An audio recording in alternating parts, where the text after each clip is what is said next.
출애굽기 13장에서 24장에 있는 말씀을 오늘 통독하게 됩니다. 우리 통독하기 전에 우리 출애굽기 13장에서 24장에 나오는 말씀을 간단히 정리하고 우리 통독하도록 하겠습니다.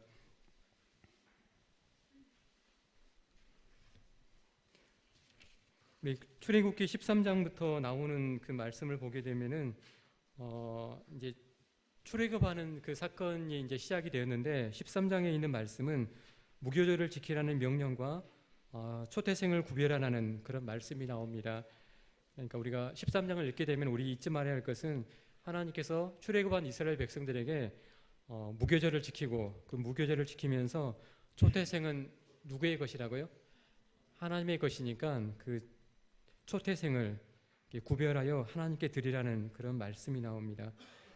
그때 읽을 때마다 항상 부담이 되는 말씀이 있죠. 처음 것은 하나님의 것이다.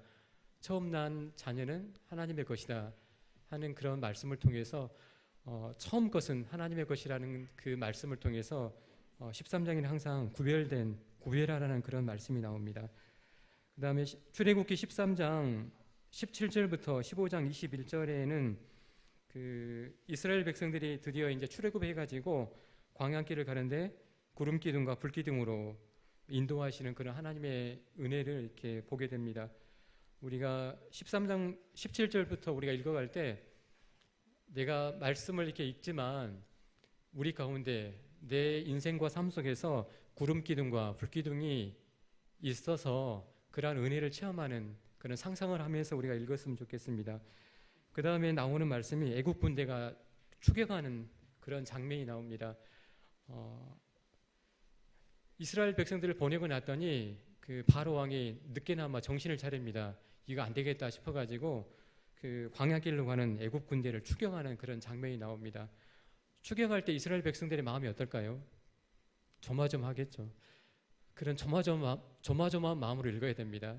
우리 식사하시고 오후 시간인데 조마조마한 마음 먹고 이 추격이 빨리 안 끝나나 하고는 빨리 끝나야지 또 그 다음 장 넘어가는데 이러시면 안 되고 내가 직접 애국 군대의 추격을 받는다 생각을 하시고 간절한 마음으로 애타는 마음으로 내 뒤에서 그 무시무시한 애국 군대가 오는데 나는 과연 어떻게 해야 될지 원망할지 아니면 그냥 나 모르겠다 그냥 뭐 죽으나 사나 하나님 뜻대로 그런 편안한 생각하지 마시고 애국 군대가 추격할 때 그 긴장감과 그 속에서 하나님을 찾고 의지하는 이스라엘 백성들의 마음을 좀 생각해 보면서 우리가 그 말씀을 읽도록 그렇게 하겠습니다. 그 다음 나오는 말씀은 홍해가 갈라지는 기적인데 홍해가 갈라지기 전에 이스라엘 백성이 어떻게 합니까? 지도자 모세와 하나님을 원망하죠. 굉장히 원망하고 불평하는데 우리를 이 광야길에서 죽게 하려고 했느냐 하면서 막 원망하고 불평하는 그러한 장면을 우리가 읽게 됩니다. 읽을 때마다 누구의 모습이라고요? 바로 우리의 모습. 나도 그런 적이 있었지라고 생각하면서 말씀을 읽어야 됩니다. 그리고 읽게 되면 그 다음에 이제 홍해의 길로 들어서게 되는데 홍해로 들어서기 전에 우리가 우황청심환을 좀 드시고 읽어야 됩니다. 물속에 들어가는데 우리가 편안한 마음으로 그냥 들어가면 되겠지 그렇게 생각하지 마시고 저희가 그렇게 동화책 읽듯이 그렇게 하시면 안 됩니다. 홍해에 들어갈 준비를 단단히 하셔야 됩니다. 잘못하시면 빠져서 못 따라오실 수도 있습니다. 어떤 분들은 홍해 가다가 안 나온 분이 계십니다. 여기가 좋사오냐고는 거기서 자 그렇게 생각하지 마시고 홍해 바다가 갈라져서 그 이적을 우리가 읽을 때 그러한 마음으로 읽어야 됩니다. 이스라엘 백성들이 홍해의 길을 걸어갈 때 그들의 마음이 어땠을지 그들의 느낌이 하나님께서 말씀하신 것이 실제로 이루어지고 그 능력을 체험했는데 그들의 그 감동스러운 그 떨리는 마음 그 구원의 기쁨들 그걸 내가 몸소 직접 체험한다 생각하고 우리가 읽어야 됩니다. 그게 홍해가 갈라지는 이적인데 대부분 다 읽을 때마다 굉장히 좀 그 느낌 없이 읽습니다. 그냥 갈라졌는가 보다 나 일하고 상관없으니까 왜냐하면 홍해가 또 두 번 다시 갈라질 그런 일도 없고 하니까 그렇게 읽지 마시고 그 홍해 바다를 갈라지면서 홍해 바다에 고기가 몇 마리나 있는가 좀 세워도 보시고 혹시 빠뜨린 사람 없는가도 좀 생각하시면서 우리가 말씀을 읽었으면 합니다. 홍해를 드디어 건너고 나서 이제 무트로 올라옵니다. 혹시라도 빠진 사람이 없이 다 올라와야 됩니다. 우리 들꽃 부른 샤론교회 성도님 가운데 바다가 조사오니 해가지고 이제 바다에 계시지 마시고 다 나와서 드디어 모세의 노래와 미리암의 노래가 나옵니다. 우리가 기적을 체험하고 나면 어떻게 해야 됩니까? 하나님 은혜에 감사해야 되죠. 그 감사하는 것을 노래로 지었습니다. 어떤 사람들은 기적과 이적을 체험하고도 하나님의 은혜를 체험하고도 입 딱 닫아버리는 사람이 있습니다. 나 몰라요 하고는 그냥 조용히 바람과 함께 사라지는 사람이 있는데, 그것이 아니라 모세의 노래와 미리암의 노래를 통해서 우리 모두가 하나님께 감사하는 예배, 감사하는 그런 마음으로 그 말씀을 읽어보도록 하겠습니다. 그 다음에 출애굽기 15장 22절부터 18장까지는 드디어 이제 광야길로 들어서서 훈련하는 그런 장면이 나옵니다. 마라의 쓴물을 달게 하는 기적이 나오는데, 하나님은 어떤 분이냐? 마라의 쓴물을, 그 쓰디 쓴물을 달게 변화시키는 변화의 하나님입니다. 우리 주변의 환경과 어려움이 쓴물과 같이 먹기 힘들고 마시기 힘들고 또한 살기 힘든 그런 환경이라 할지라도 하나님께서는 그걸 달게 변화시키는 하나님이라는 걸 이제 경험하게 됩니다. 혹여라도 우리 성도님들 중에 신앙생활하면서 쓰디 쓴 사람이 있습니까? 쓴뿌리가 나가지고 저 사람을 보면은 내가 그냥 속이 뒤집어진다 하는 사람이 있을지라도 이 말씀을 읽으면서는 마라의 쓴물도 하나님께서 달게 하셨는데 우리 인간관계도 하나님께서는 달게 먹을 수 있게 달콤하게 변화시키는 그런 하나님을 우리가 체험하면서 읽어가도록 하겠습니다. 다음으로는 만나와 메추라기 사건입니다. 이 사건은 우리가 너무나 잘 알고 있는데, 만나와 메추라기를 얼마 동안 먹겠습니까? 39년 동안, 거의 한 40년 가까이 이렇게 먹게 되는데 한 음식만 그렇게 매일 먹게 됩니다. 만나라는 이름의 뜻 아시죠? 요게 무엇이냐? 그들은 이제 요게 무엇인가를 계속 먹습니다. 계속해서 이제 먹었는데, 먹을 때마다 하늘에서 내리는 음식이라 해서 별반 있겠습니까? 그 가시 같기도 하고 그 꿀과 같은 그런 단 음식인데, 음식의 맛 한 가지밖에 없습니다. 단 음식. 우리가 단 것이 그렇게 썩 좋은 건 아닌데 하늘에서 내리는 그 음식을 그렇게 오랫동안 먹다 보니까 이 사람들이 질려하게 됩니다. 우리가 음식은 어디서 나오는 걸 먹어야 되겠습니까? 땅에서. 이게 우리 농가 밭에서 나오는 그 음식, 오곡백과를, 다양한 음식을 먹어야지. 아무리 기적과 이적을 좋아한다고 해서 먹는 것까지 하늘에서 내려지는 거 좋아하시지 마시고, 이스라엘 백성들 힘들어하지 않습니까? 이게 그 만나 하나, 메뉴 한 가지밖에 없는데 그거 먹다가 불평하다가 죽기도 하고 했지 않습니까? 먹는 것은 땅에서 먹고 하늘의 양식은 하나님의 말씀으로 우리가 공급받고 이렇게 은혜 받을 수 있는 그런 말씀이 바로 만나와 메추라기 사건입니다. 그리고 무리바 사건이 나옵니다. 무리바, 여기도 결국 이제 물이 없어가지고 반석을 쳐서 물이 나오는 그런 장면입니다. 무리바의 뜻이 무엇일까요? 다툼이라는 뜻입니다. 다툼. 그러니까 이때는 이제 이스라엘 백성들이 너무 물이 없으니까 힘들어가지고 모세를 죽이려고까지 했던 그런 장면이 나오게 됩니다. 그리고 나서 그 다음에 나오는 내용이 아말렉과의 전쟁입니다.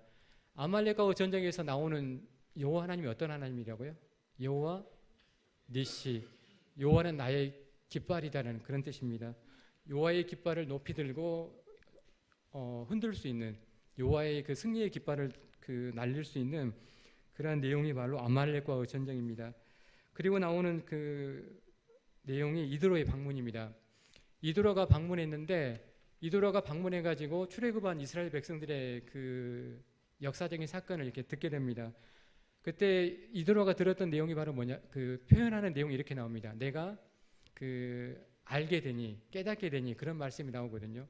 그러니까 이드로의 그 장인의 나이가 많이 먹었지만 하나님을 그때 가서 출애굽하시는, 구원하시는 그 하나님을 그제서야 알게 됩니다.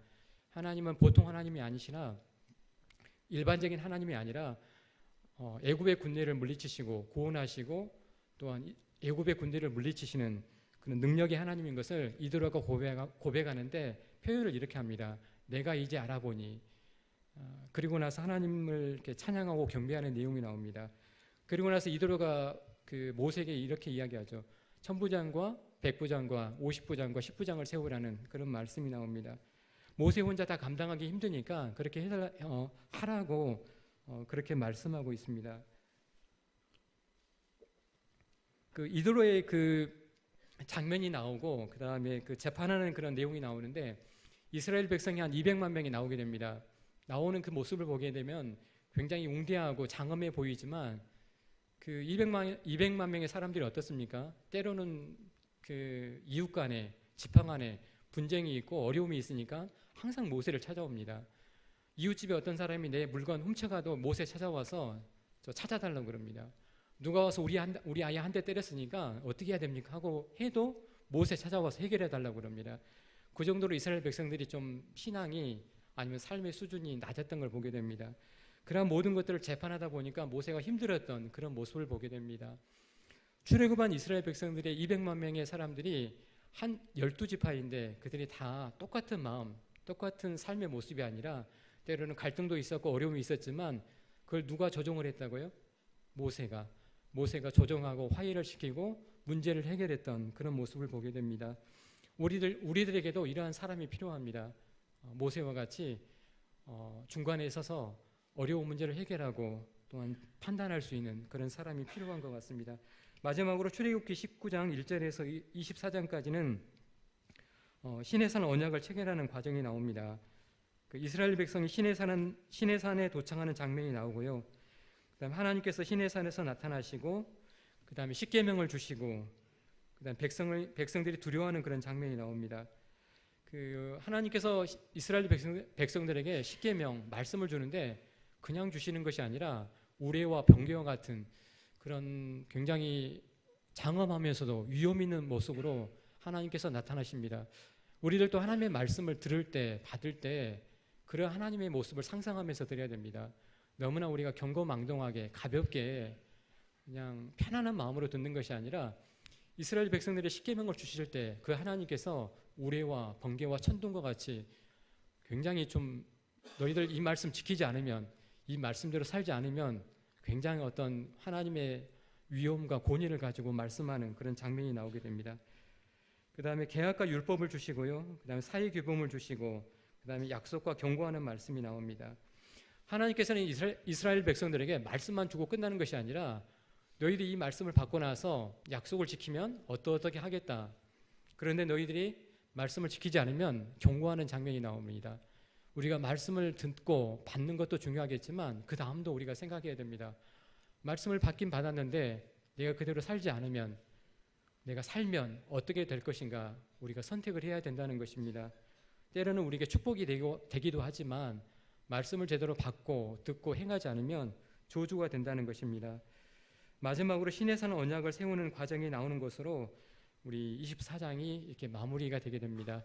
자, 이러한 내용으로 우리 이야기가 흘러가게 되니까 우리 성경 통독을 이제 하게 될 텐데 우리 성도님들께서 내가 좋아하는 장면에 머물러 계시지 마시고 우리 두 분 성경 통독사께서 읽어갈 때 눈으로 따라오시고 또한 생각이 따라오시고 마음이 따라오셔서 같이 갈 수 있도록 어떤 사람은 홍해바다 건너가는데 벌써 그냥 건너가가지고 혼자 그냥 광야길 가지 마시고 같이 갈 수 있도록 그렇게 말씀을 읽도록 그렇게 하겠습니다. 우리 두 분 우리 집사님과 우리 권사님께서 하시게 되는데 우리 박수로 크게 한번 격려 한번 하겠습니다. 자, 우리 지금부터 우리 출애굽기 13장부터 우리 통독하도록 하겠습니다.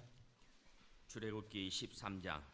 여호와께서 모세에게 일러 이르시되 이스라엘 자손 중에서 사람이나 짐승을 막론하고 태에서 처음 난 모든 것은 다 거룩히 구별하여 내게 돌리라. 이는 내 것이라 하시니라. 모세가 백성에게 이르되 너희는 애굽 중 종되었던 집에서 나온 그날을 기념하여 유교병을 먹지 말라. 여호와께서 그 손의 권능으로 너희를 그곳에서 인도해 내셨음이니라.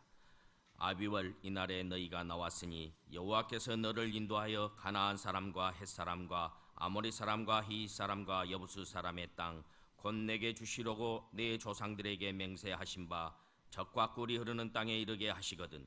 너는 이달에 이 예식을 지켜 이래 동안 무교병을 먹고 일곱째 날에는 여호와께 절기를 지키라. 이래 동안에는 무교병을 먹고 유교병을 내게 보이지 아니하게 하며 내 땅에서 누룩을 내게 보이지 아니하게 하라. 너는 그날에 내 아들에게 보여 이르기를 이 예식은 내가 애굽에서 나올 때에 여호와께서 나를 위하여 행하신 일로 말미암음이라 하고 이것으로 내 손의 기호와 내 미간의 표를 삼고 여호와의 율법이 내 입에 있게 하라. 이는 여호와께서 강하신 손으로 너를 애굽에서 인도하여 내셨음이니 해마다 절기가 되면 이 규례를 지킬지니라. 여호와께서 너와 내 조상에게 맹세하신 대로 너는 가나안 사람의 땅에 인도하시고 그 땅을 내게 주시거든 너는 태에서 처음 난 모든 것과 내게 있는 가축의 태에서 처음 난 것을 다 구별하여 여호와께 돌리라. 수컷은 여호와의 것이니라. 나귀의 첫 새끼는 다 어린 양으로 대속할 것이요 그렇게 하지